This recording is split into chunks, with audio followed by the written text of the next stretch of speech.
Você está prestes a ouvir uma ideia tão radical que, segundo Neville Goddard, ela foi rejeitada pelos filósofos, pelas religiões e até pela própria mente humana durante séculos. E se eu lhe dissesse que o Deus que você procura nunca esteve no céu?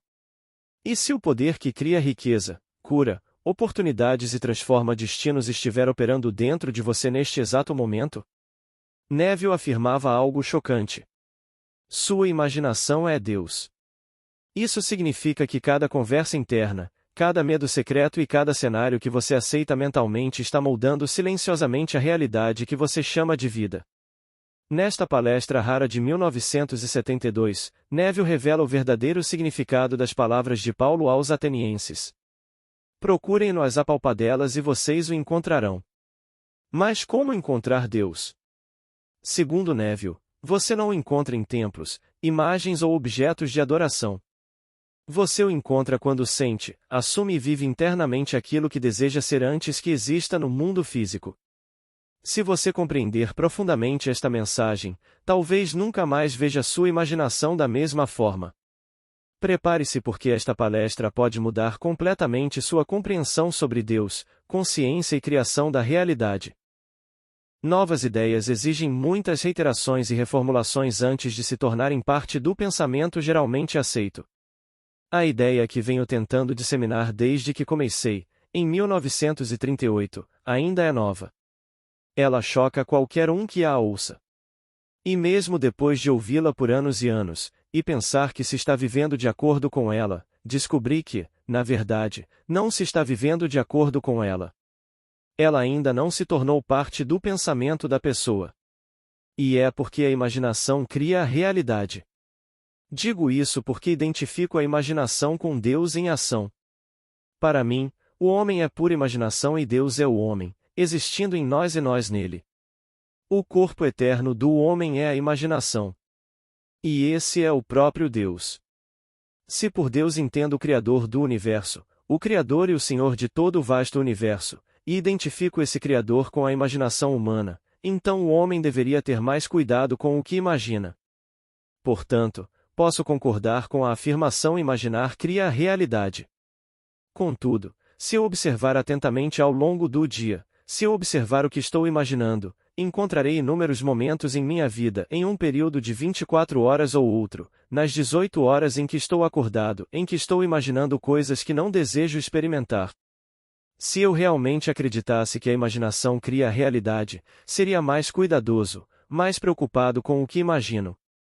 Então, vou fingir que acredito nisso e dizer a imaginação cria a realidade, e seguir cegamente imaginando qualquer coisa, menos aquilo que quero criar, começando pelo jornal da manhã e reagindo a coisas que você não sabe se são verdadeiras, podem ter sido plantadas por algum assessor de imprensa, por algum lobista.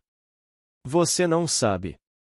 E aqui reagimos enquanto lemos, e então passamos pela vida em apenas 24 horas e descobrimos que a maior parte delas é gasta imaginando o que não queremos experimentar.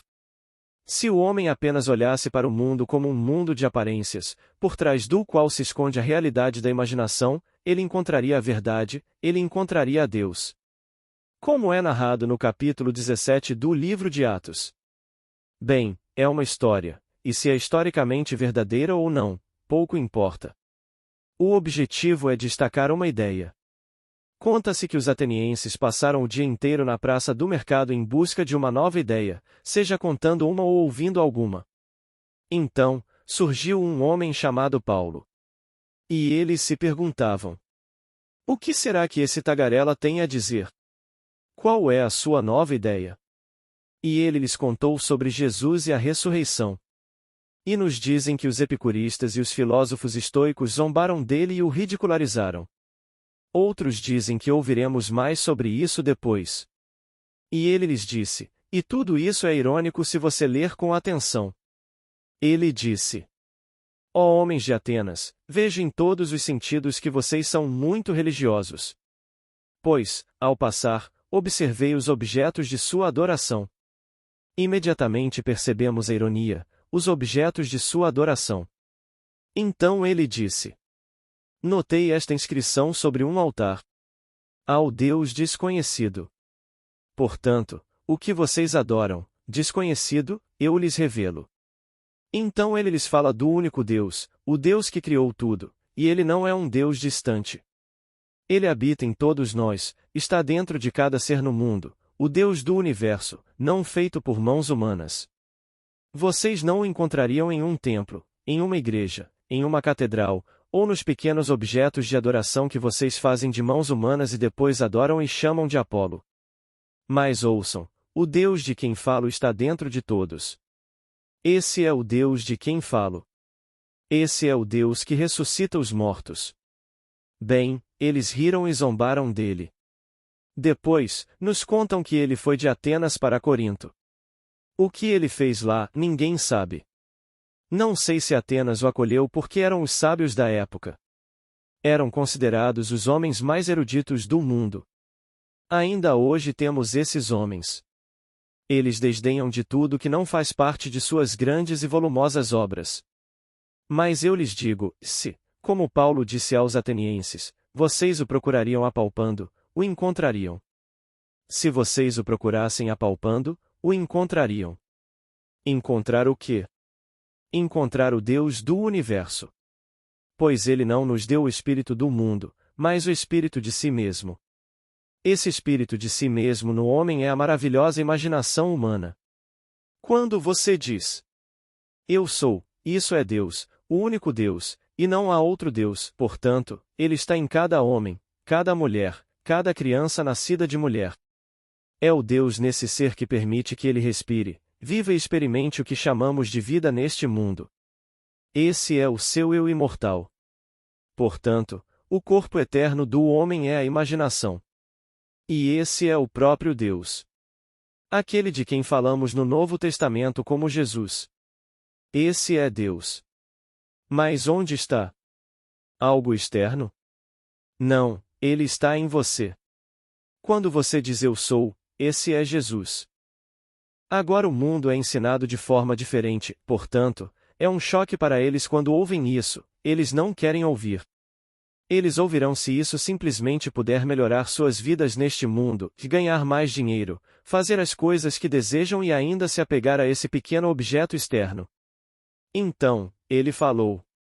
Observei os objetos de sua adoração. Bem, o homem faz isso com o que eles chamam de Jesus.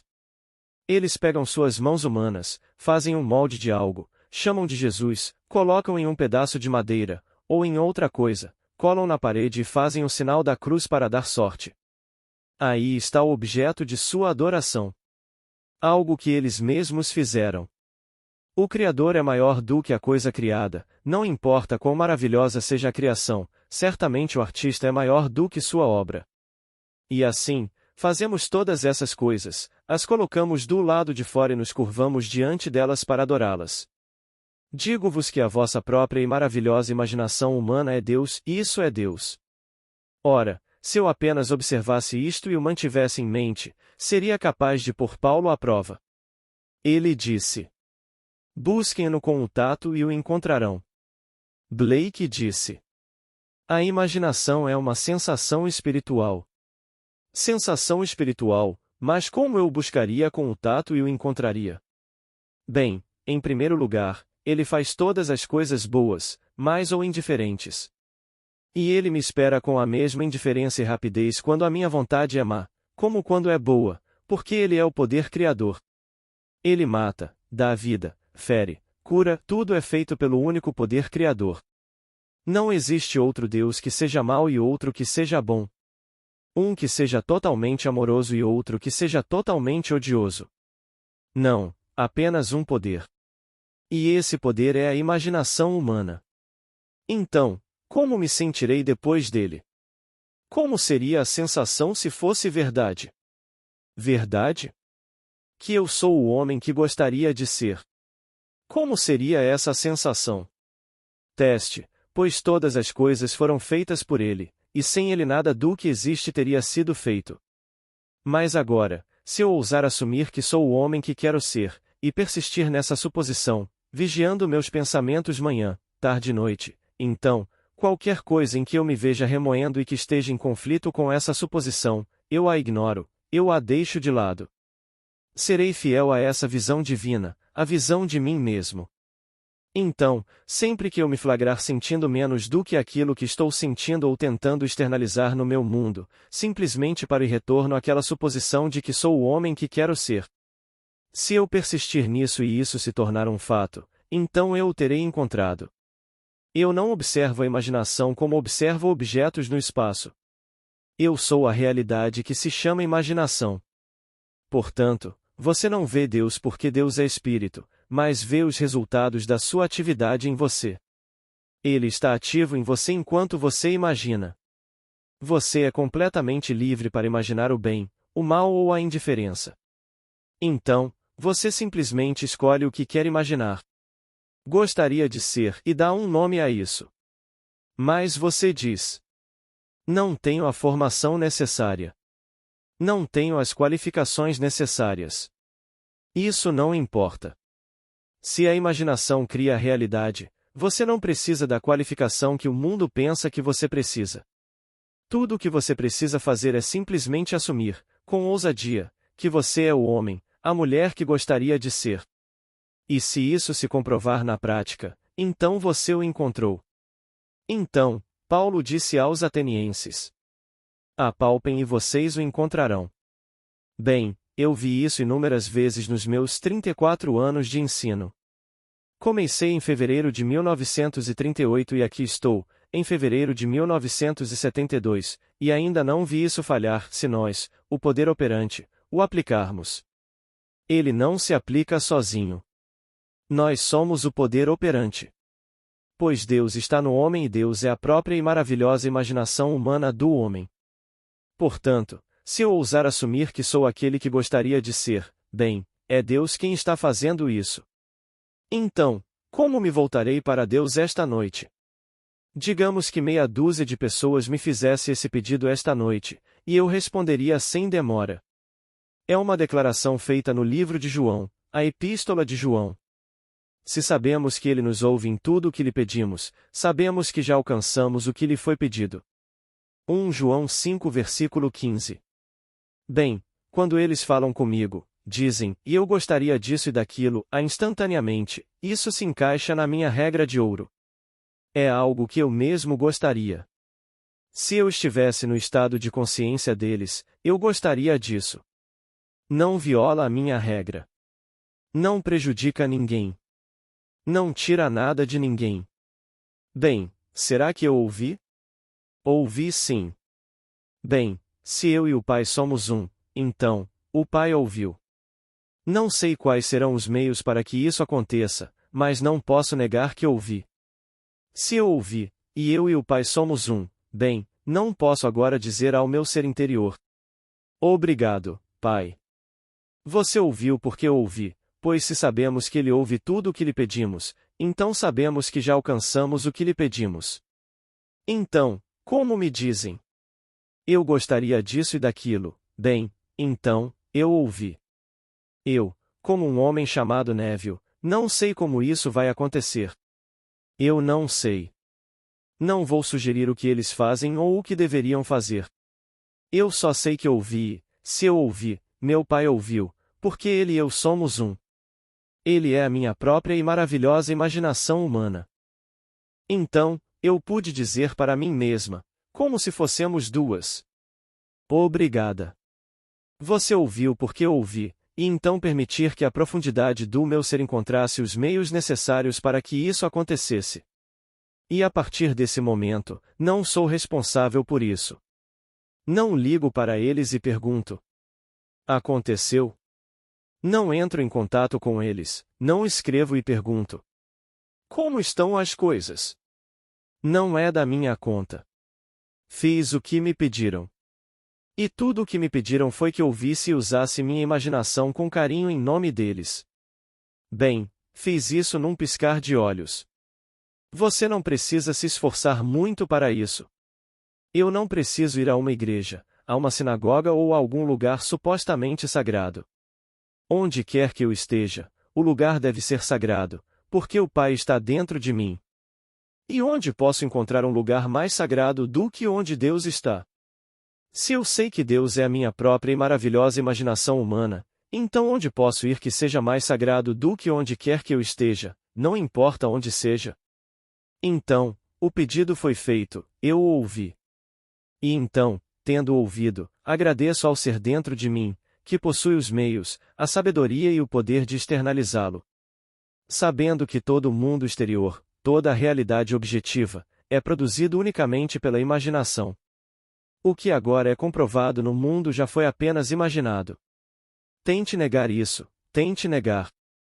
Não há nada neste mundo que você possa dizer ser real que não tenha sido primeiro apenas imaginado. Portanto, digo a todos aqui presentes, prestem atenção à seguinte declaração. Apalpe-o e você o encontrará. Atos 17, 27. Ele não disse que você poderia encontrá-lo.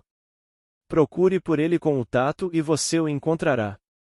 Mas essas ideias são tão novas, e ao mesmo tempo não são, elas remontam ao Antigo Testamento. Aqui, encontramos a palavra para imaginação usada como a palavra oleiro. Bem, se você disser a palavra oleiro, vá até a casa do oleiro, e eu lhe darei a minha palavra. Então, fui até a casa do oleiro e lá ele estava trabalhando em sua roda, e o vaso em sua mão se estragou. Então, ele o refez, transformando-o em outro vaso, como lhe pareceu bem fazer. Se você ler isso na forma da história, como é contada no capítulo 18 de Jeremias, você pensará em um homem com barro nas mãos, em sua roda, moldando, fazendo um vaso. Fazendo algum tipo de, bem, poderia ser qualquer coisa, um prato.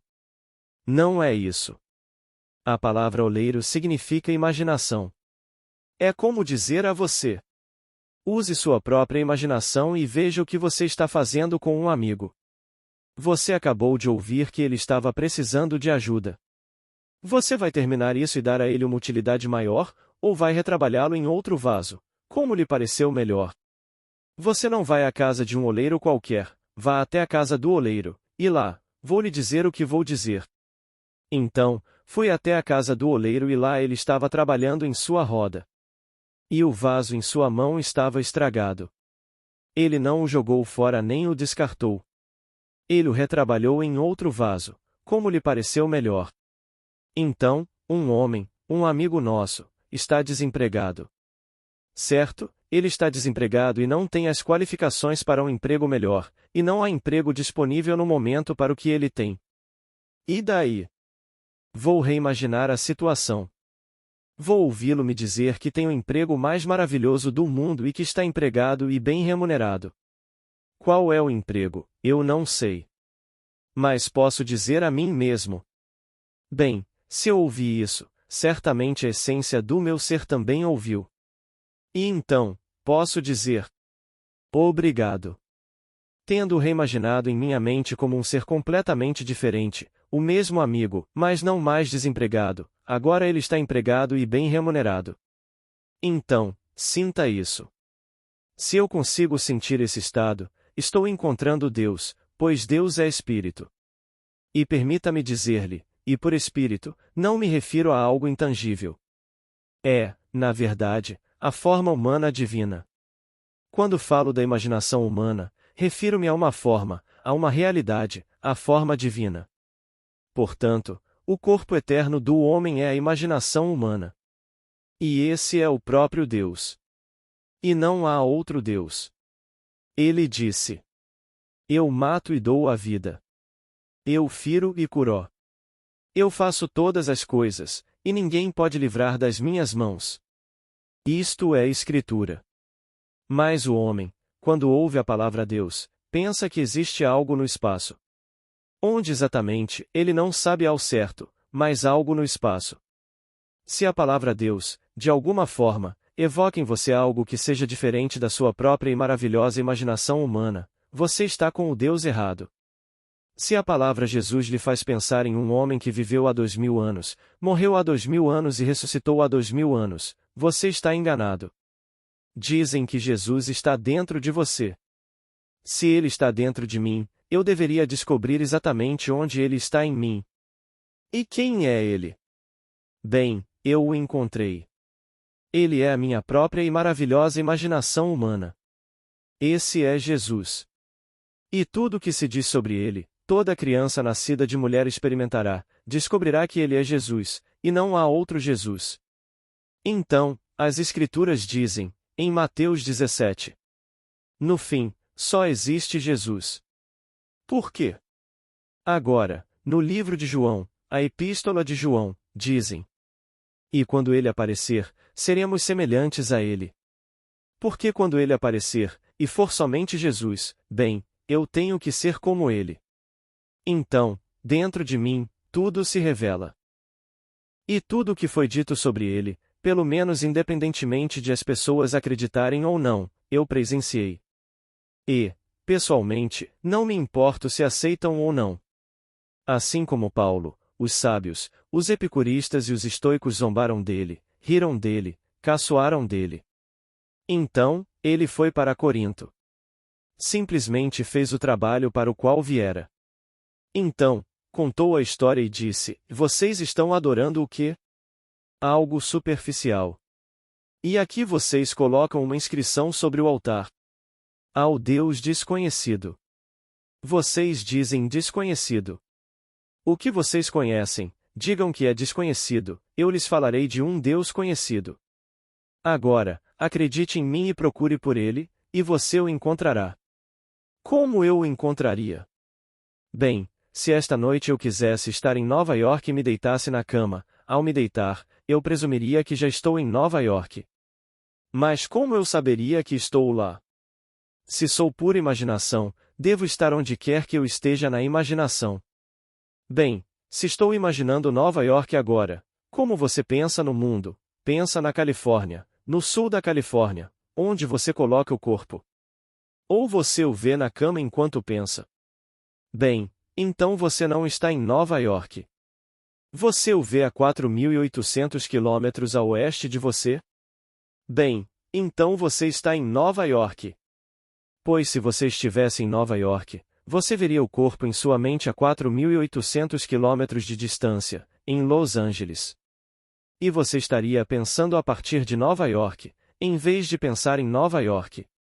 Então, tudo se resume a descobrir esse poder fantástico, o poder criativo do homem e como ele opera. Pois não existe no mundo problema comparável a este de desvendar o mistério da imaginação. Poder supremo, sabedoria suprema e deleite supremo aguardam aquele que conquistar este mistério. Então, esteja você na prisão, tudo bem, você está na prisão e ousa presumir que está livre. Você não vai arrombar as portas, ser preso e enviado para uma pena mais longa, simplesmente presume que está livre. Hoje, no corredor da morte, muitos deles rezam para que seus filhos não sejam colocados na câmara, e eles acreditam em suas orações. E então, a Suprema Corte emite um veredicto: chega de matar homens porque eles mataram alguém. Se você aprova ou desaprova, esse não é o ponto. Todas as coisas são possíveis no mundo de Deus, todas as coisas. Então, não vou emitir nenhuma opinião sobre se isso é certo ou errado. Não vou me envolver emocionalmente sobre se eles fizeram a coisa certa ou errada. Eu só sei por experiência própria: se eu tivesse um filho lá, eu o quereria livre. Se ele estivesse lá, ele não está, mas se estivesse, eu o quereria livre. Independentemente do que ele fez, como alguém que ama seu filho, eu o quereria livre. Mas não vou emitir nenhuma opinião ou julgamento sobre a decisão da Suprema Corte. A questão é que tudo é possível. Diga-me o que você quer, se estiver dentro dos princípios que eu chamo de regra de ouro, que é simplesmente fazer aos outros o que você gostaria que fizessem a você. Se se encaixar nesse princípio, então você está no caminho certo. Bem, você não pode fazer isso fisicamente, não. Você não tem o poder nem a sabedoria para isso. Mas existe algo dentro de você, que é a sua essência, algo que pode fazer isso. Sabe exatamente como fazer. Você pode confiar nisso? Você pode confiar que esse ser dentro de você ouviu o que você ouviu? Eu ouvi neste nível, o pedido feito. E se eu ouvi neste nível, certamente a profundidade do meu próprio ser ouviu, e nessa profundidade, ele tem meios e recursos que eu não tenho neste nível. Portanto, não me preocupo com como isso vai funcionar. Eu só sei que vai funcionar. Simplesmente assumindo que eu já sou quem eu quero ser. E se eu ousar assumir isso e permanecer fiel a essa crença, então ela se torna um fato. Então, imaginar, somado a esse tipo de fé, fé em Deus, e Deus é a sua própria e maravilhosa imaginação humana, é o caminho para o sucesso. Imagine como se fosse verdade e siga em frente, sem saber como se tornará realidade. Mas se tornará realidade, e eu o convido a testar. Simplesmente tente, não lhe custa nada. E se eu tirar de vocês os seus deuses, como Paulo tirou dos atenienses os seus, então será uma bênção. Se vocês puderem perder o seu Deus, é uma coisa boa, porque os deuses verdadeiros vocês não podem perder e vocês nunca podem perder o seu ser, nunca podem perder a noção de eu sou. Vocês podem perder tudo mais, mas nunca podem deixar de ter consciência de que vocês são, isso é Deus. E então, se eu não puder tirar isso de vocês, bem, então eu não posso tirar o verdadeiro Deus de vocês. Se eu puder tirar qualquer outra coisa de vocês e vocês a adorarem, vocês terão o Deus falso.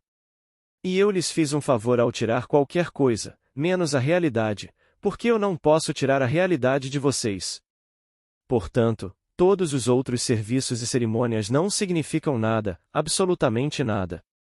Dedique-se à obra de seu Pai, que é você mesmo fazer coisas nobres neste mundo, imaginando o melhor, e isso acontecerá. Por isso digo que, se parece que repito e reafirmo a mesma coisa noite após noite, é porque é essencial. Porque, se você for completamente honesto consigo mesmo hoje e observar o que está imaginando ao longo do dia, você se envergonharia do que imaginou. E, no entanto, você está imaginando coisas que não quer que aconteçam. E, no entanto, você dá crédito, mesmo que superficialmente, à afirmação de que imaginar cria a realidade. E então, um momento depois, uma amiga minha em São Francisco, ela era amiga de uma amiga em comum e elas não se davam muito bem, exceto em alguns momentos. Certa noite, viajando de bicicleta com ela, fomos até a península, a uns 120 quilômetros de distância, para jantar, um jantar adorável. E durante toda a volta, uma neblina muito, muito densa, mal se conseguia enxergar a poucos metros de distância. E ela estava falando dessa minha amiga, que ela dizia ser amiga dela, e reclamava muito dessa mulher. Fulana de tal, eu nem escreveria isso. Não dava para escrever, queimava a página. E então, no final da sua declaração, ela dizia: Deus a tem em sua glória. Ela continuou detonando essa mulher durante os 120 quilômetros. E então ela justificava tudo e dizia que estava tudo perdoado. Deus a tem em sua glória. Então, ela ainda está aqui. A outra se foi neste pequeno período de tempo, e ela continua desempenhando o mesmo papel, usando sua imaginação de todas as maneiras que não deseja neste mundo. E as coisas foram de mal a pior no mundo dela. E continuam assim. E ela não consegue acreditar, nem por um momento, que é a causa dos fenômenos da sua vida. Oh, não, ela não consegue, nem por um momento. E, no entanto, eu tive uma longa viagem de 120 quilômetros com ela. Bem, levaria uma vida inteira para colher os frutos do que ela disse naquela longa viagem de volta para casa depois do jantar. Portanto, o homem tem uma memória muito fraca e não se lembra de quando fez essas coisas, mas há uma profundidade no homem que não se esquece. Somos advertidos em Gálatas. Não se enganem. De Deus não se zomba. O que o homem semear, isso também colherá. Gálatas 6 versículo 7. Então, o poeta nos diz: Vejam aqueles campos. O gergelim era gergelim, o milho era milho. O silêncio e a escuridão sabiam. Assim nasce o destino de um homem. A luz da Ásia. Oitavo livro, de Sir Edwin Arnold. Então, você não reconhece a sua própria colheita, mas ela não poderia estar errada. Tudo se resume à mesma semente. Você planta uma semente. Que semente era? Eu tinha esquecido qual era. Bem, espere até a árvore crescer, você saberá, porque não pode ser outra coisa senão o que foi plantado. Se eu plantar um carvalho, bem, então o carvalho vai brotar e se tornar um carvalho. Se eu plantar esse tipo de bolota, essa será a árvore de carvalho. Mas se eu plantar outra coisa, bem, então espere. Se eu tiver esquecido o que plantei, espere, a colheita me mostrará. E o homem nega a sua própria colheita. Então, estou lhe dizendo que a sua própria e maravilhosa imaginação humana é Deus, é o Deus das Escrituras, o único Deus. Quer no Antigo Testamento você o chame de Senhor, Jeová ou Deus, ou no Novo Testamento você o chame de Jesus, é a mesma coisa. Este é o poder criativo no homem. E esse poder criativo no homem é a sua própria e maravilhosa imaginação humana. Por que repetir inúmeras histórias que já lhes contei? Eu poderia começar com novas, mas vocês conhecem a técnica, e ela é simples. Se tudo é criado pela imaginação humana, então que o homem comece a imaginar o que deseja ser. E se o fizer, o sucesso o seguirá. Mas, enquanto isso, tente podar a planta, porque quando você ouve pela primeira vez que sua imaginação é Deus, é um choque terrível. Porque, como disse o poeta, eis esta videira, encontrei há uma árvore selvagem, cuja força desmedida a transformará em ramos irregulares. Mas eu a podei. E então ela cresceu moderada em seu vão gasto de folhas inúteis, e se entrelaçou, como vês, nestes cachos cheios e nítidos, para retribuir a mão cuja previsão a feriu. Então, quando você encontrar pela primeira vez a videira mencionada na Bíblia, eu sou a videira da eternidade, eu sou a verdadeira videira e meu pai é o cultivador da videira. João 15, 1. E você descobre que a videira é fruto da minha imaginação, mas aí tudo se transformou em folhas, folhas e galhos inúteis. Não produzia uvas. Então começo a podar a árvore observando o que imagino ao longo de 24 horas. E isso vira um hábito. No dia seguinte, me saio um pouco melhor, no terceiro dia, melhor ainda, no fim da semana, já tenho o hábito de observar o que estou imaginando. E não espere, corte o pensamento imediatamente. Pare com isso. Pare de imaginar, não se deixe levar. Já ouvi pessoas me dizerem: só mais um segundo. É tão bom cortá-lo. E assim, na mente delas, estão repreendendo alguém, tudo em sua imaginação, sabendo que vão colher os frutos disso. Ora, se você sabe disso, não vai simplesmente gastar 5 segundos preciosos a mais para finalizar essa emoção, pare com essa emoção e siga em frente com uma nova tendência. E então você poda a planta. E finalmente, essa planta vai te recompensar com cachos limpos e cheios porque você a feriu sabiamente. E então você mantém essa trepadeira crescendo e ela lhe dará enormes dividendos. Eu sei por experiência própria. Ao deitar-se à noite, deixe que seu último pensamento seja algo nobre, algo maravilhoso que você seja agora, ou que aqueles que você ama sejam agora, o que você gostaria de ser, e mergulhe nesse estado de espírito e faça disso um hábito. Como dizem, você planta uma semente, a semente se torna um ato, o ato se torna um hábito e o hábito se torna o caráter. Então, se parece que estou me repetindo, é porque preciso. Porque se alguém aqui esta noite pudesse me dizer honestamente que, ao longo de 24 horas, observou exatamente o que estava imaginando e não encontrou nada de errado, bem, eu gostaria de ouvir isso. E não vou chamá-lo de mentiroso, porque não estou aqui para julgar, mas seria maravilhoso se você pudesse me dizer isso. Mas eu sei que todos nós somos vítimas do hábito. E nos acostumamos com essas conversas internas desagradáveis. E pensamos que ninguém observa, ninguém vê. Então, como nos é dito no livro de Ezequiel, ele disse: Filho do homem, desce e veja o que estão fazendo os anciãos da casa de Israel. Então, desci à casa para observar os anciãos da casa de Israel. E lá estavam eles, cada um em seu próprio quarto, entalhando na parede. Que parede? A parede do seu próprio interior, a parede do seu crânio. E eles estão fazendo coisas abomináveis. E dizem: se ninguém nos vê, o Senhor se esqueceu de nós. Pensam que, por fazerem isso no silêncio que ninguém conhece, a única realidade é a sua própria e maravilhosa imaginação humana. E essa imaginação está plenamente consciente do que o homem faz e o recompensa, bom, mal ou indiferente, com seu ato imaginativo. Agora, ninguém pode me dizer que você não poderia começar a prosperar esta noite, se quisesse, isso é um termo relativo.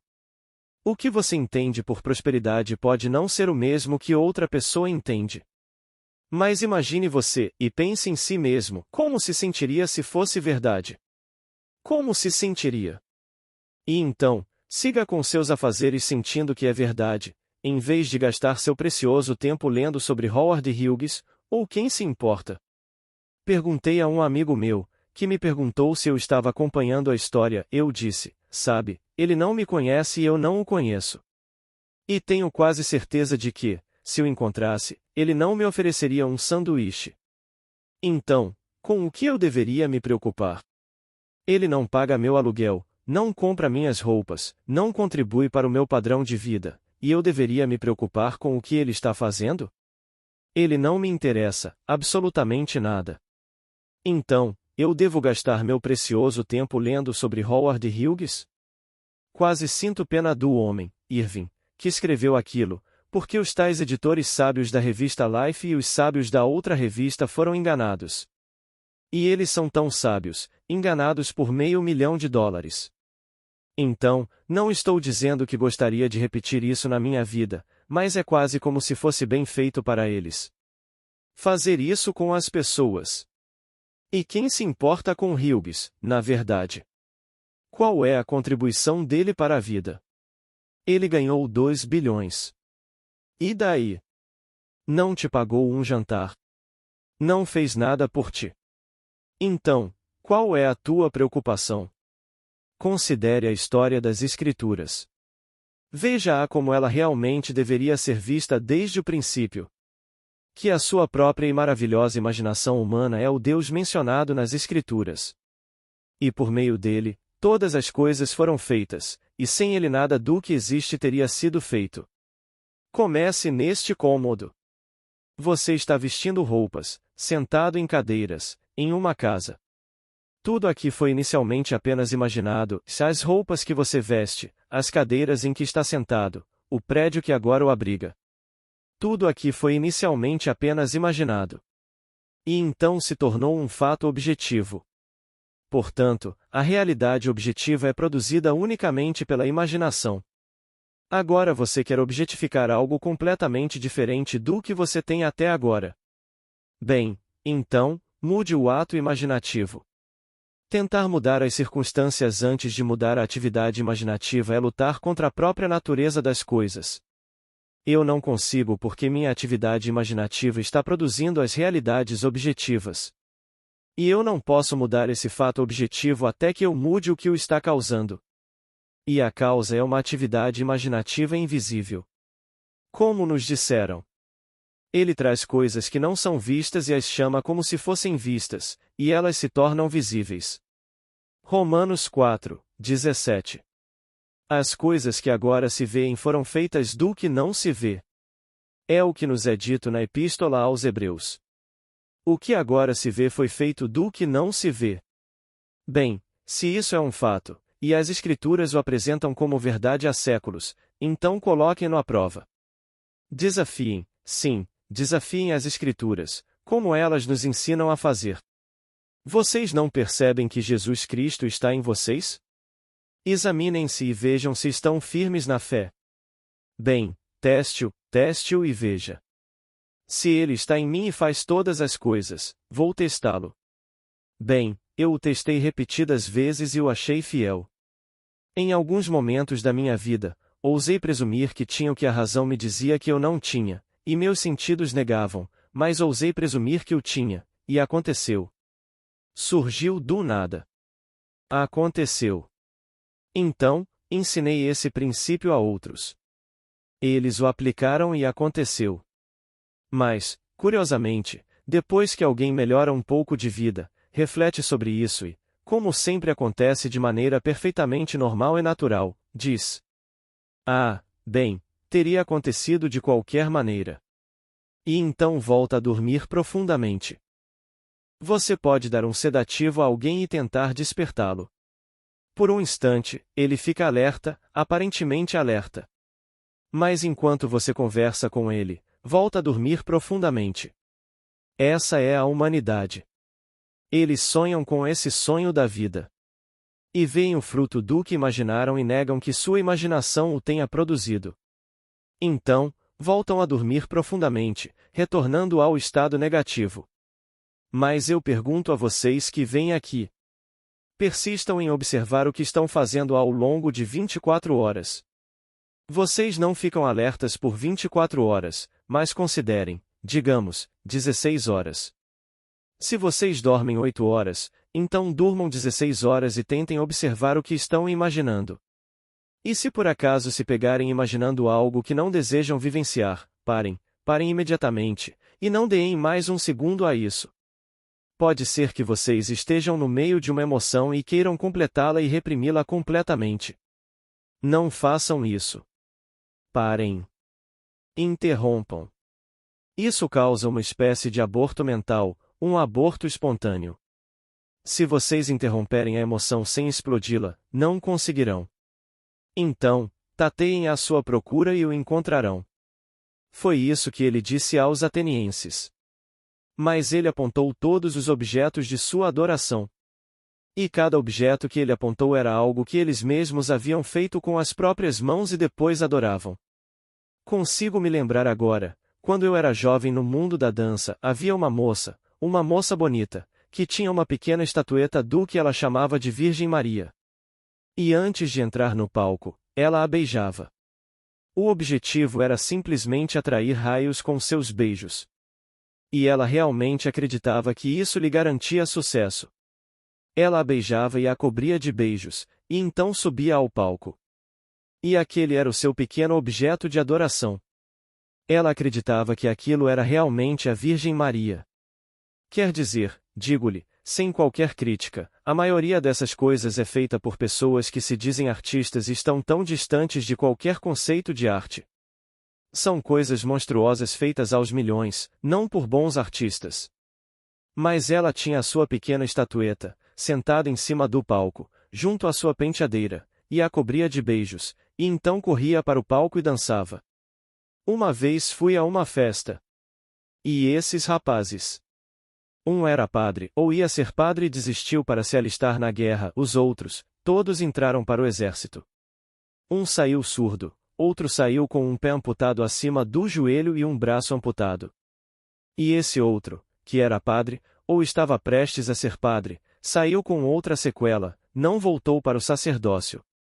Mas todos usavam suas medalhas de São Cristóvão quando mergulhavam na piscina de casa, e atribuíam sua recuperação, ou sua suposta saída do exército, a São Cristóvão. Isso foi antes de São Cristóvão ser rebaixado. Ele foi rebaixado. O Papa acabou de dizer que São Cristóvão não existe mais. Mas antes disso, eles atribuíam tudo a ele. Um com um pé amputado, um com um braço amputado, um surdo e um com tuberculose. E esse era São Cristóvão. Ele não fez um bom trabalho. Mas eles estavam. Estavam completamente. Eu disse à minha esposa: querida, e se eles soubessem o que eu ensino? E se eles tivessem ouvido falar do que eu faço? Será que eles me aceitariam aqui? Ah, disse ela, com certeza eles a teriam aqui porque, no que lhes concerne, você não é salva, você não poderia ser salva. Você é protestante. Então, como poderia ser salva? Eles amavam muito meu pai, disse minha esposa, amavam-no mais do que amavam seu próprio povo, mas ele não podia ser salvo porque era protestante. Portanto, não importa realmente o que você faça. Então, não se preocupe se eles souberem o que você está ensinando, eles nem sequer emitiriam uma opinião, porque não importa. Só o que lhes foi ensinado a acreditar é verdade. E essa é a única verdade. Portanto, aproveite o dia.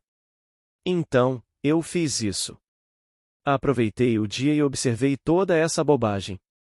Então, estou lhe dizendo que sua própria e maravilhosa imaginação humana é Deus, não existe outro Deus. Se você acha que existe outro Deus, então você tem dois deuses. E se você começar com 2, você terá 4, e 4 lhe darão 8, e 8, 16, e então você terá milhões de deuses. Só existe um Deus. Ouve, ó Israel, o Senhor, nosso Deus, o Senhor é um só. Deuteronômio 6 versículo 4. E esse Deus é Eu Sou. Esse é o seu nome, para sempre e sempre e sempre. E quando você diz Eu Sou, você está, na verdade, anunciando o fato de que está imaginando. Isso é imaginação, isso é Deus. E é a imaginação humana. E é o corpo eterno do Salvador. E o único Salvador é o Senhor Deus. Eu sou o Senhor, teu Deus, o Santo de Israel, teu Salvador. E além de mim, não há Salvador. Isaías 43, 11. Portanto, o Jesus do Novo é o Senhor, Deus do Antigo. E onde ele está? No homem. Ele não nos deu o espírito deste mundo, mas o espírito de si mesmo. E esse espírito de si mesmo está no homem como a própria e maravilhosa imaginação humana. Agora, vamos entrar em silêncio.